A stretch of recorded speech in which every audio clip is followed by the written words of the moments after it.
عليكم حبايب قلبي، معاكم نوجة. ان شاء الله هنعمل النهارده الجمبري والرز بالبصل.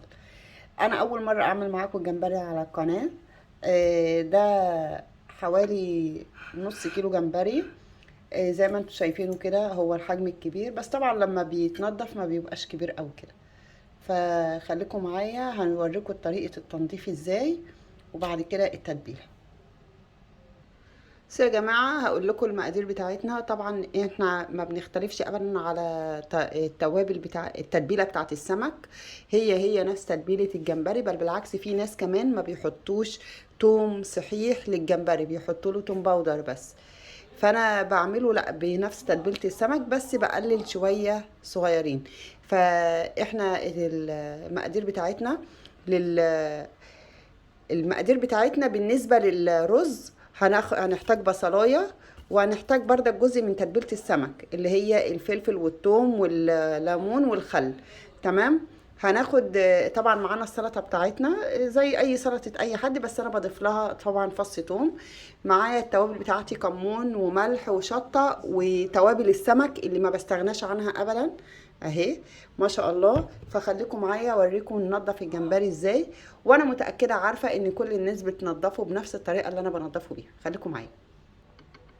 بصوا حبايبي، انا بجيب الجمبريه كده اهي، تمام. بقطع الراس كده اهي، وبشيل القشر زي ما انتم شايفين كده. هو ده عشان كبير سهل شويه.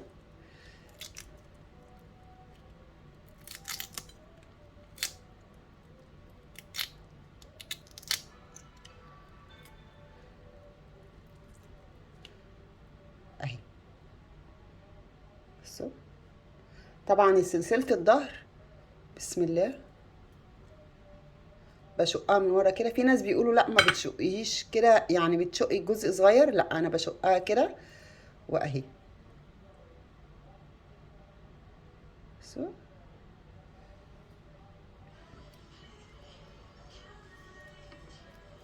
بشقه للاخر كده عشان انا مش عايزه حاجه فيه. اهي يا جماعه سلسله الظهر بقيتها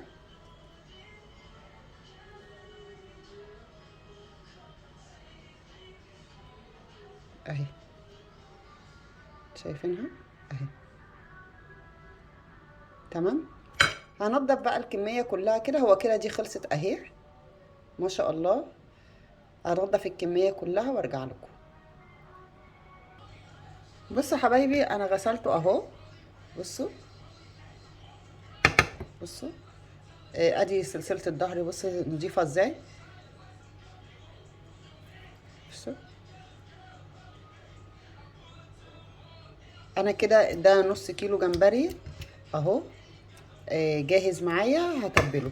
القشر بتاعه اللي هو ده في ناس يعني بتشطفه شطفه كده وتحطه على النار في ميه وكده، وتعملوا ايه شوربه السي فود. ماشي. فانا مش هعمل شوربه السي فود دلوقتي يعني. تمام حبايبي، دي الخلطه اللي احنا هنعملها والتتبيله اللي احنا هنعملها: توم وفلفل حراق وفلفل رومي وملح وكمون وشطه وتوابل سمك. تمام.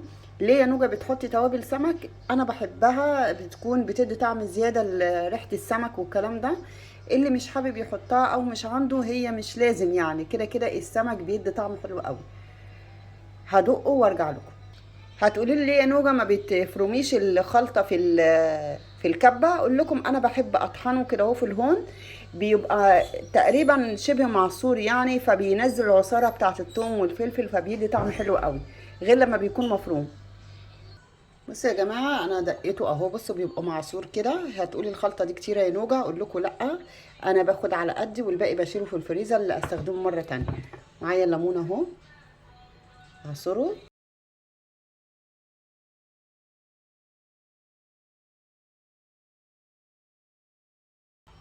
حط شوية خل. انا بحب احط في الاسماك خل كتير، بحس بيديله ريحه حلوه قوي. وبكده الخلطه اهي جهزت معانا. تمام. كل ما علينا ان احنا ناخد شويه كده بايدينا اهو، ناخد نقطه ميه بس كده اهو. اهو كده جهز معانا الجمبري اهو، ادي التبل كده.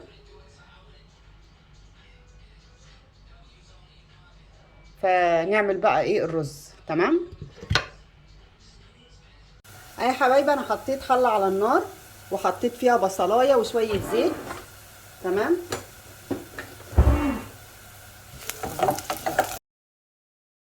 اهي تتبيله السمك بس كده.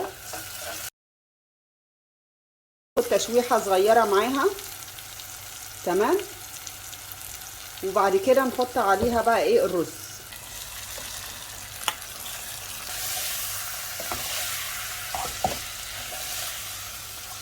شايفين؟ بس كده. نحط له بقى الملح. نحط له ملح، شويه كمون، نحط له نقطه صغيره توابل سمك. نحط له الميه،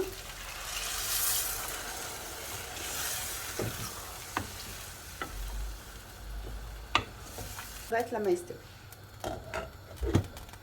بس يا جماعه عملنا السلطه اهي. بصوا يا حبايبي الرز معايا خلص هنا اهو. بس شكله مفلفل ازاي.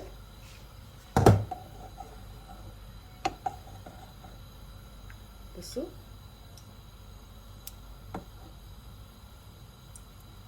بس يا حبايبي علقت على طاسه فيها زيت. وادي الجمبري معايا اهو. بسم الله. صلوا على النبي يا جماعه. اهو الزيت سخن معايا اهي. بسم الله.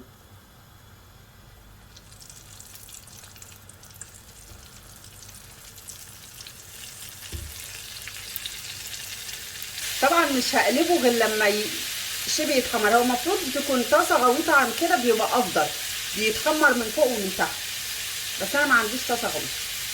بس يا جماعه هقلبه بالراحه خالص عشان ما يفرولش مني.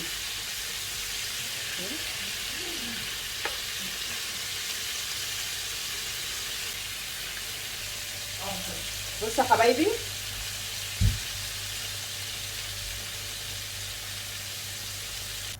وده كده الطبق بتاعنا خلص اهو. ايه رايكم؟ هنكمل بقى الوجبه بتاعتنا الرز عليه ونوريكم الشكل النهائي. وده كده يا حبايبي الطبق النهائي بتاعنا، طبق الرز بالبصل بالجمبري اللي هو الرز البسمتي او الرز المصري، وطبق السلطه الجميل بتاعنا.